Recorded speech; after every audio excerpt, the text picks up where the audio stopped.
दिनांक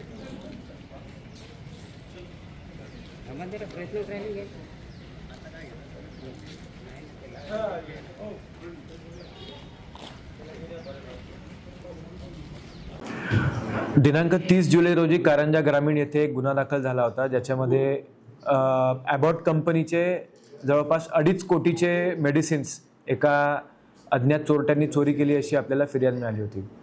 तर तेव्हापासून एकंदरीत चोरीचं गांभीर्य लक्षात घेता कारंजा ग्रामीण पोलीस, LCB आणि सायबर पोलीस स्टेशन या तिन्ही टीम्सनी अथक प्रयत्न करून अल्टिमेटली 6 आरोपींना अटक केलेली आहे।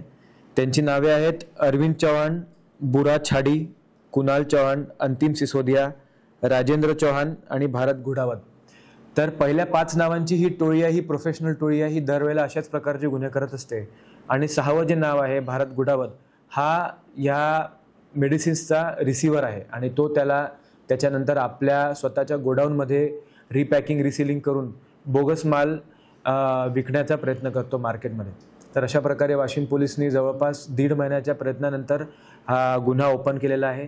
सध्या पूर्णपणे रिकव्हरी करण्याचे प्रयत्न आपले चालू आहेत, त्यासाठी टीम्स मध्य प्रदेशमध्ये सुद्धा आहेत।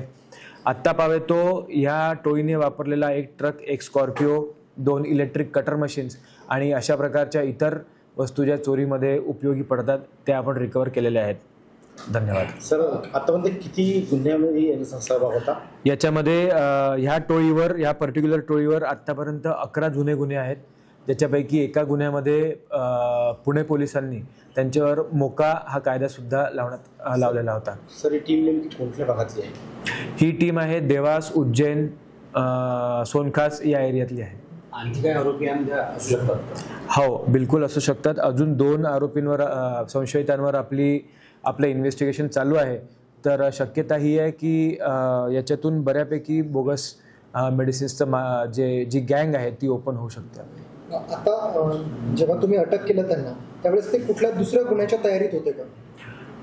आपल्याला अशी माहिती मिळाली होती की जे 2 ट्रक्स आपण ॲनालिसिस नंतर शॉर्टलिस्ट केले होते, त्यापैकी एक ट्रक गोव्याकडे सिमिलर टाईपचा गुन्हा करण्यासाठी निघालेले आहेत अशी आपल्याला माहिती मिळाली होती।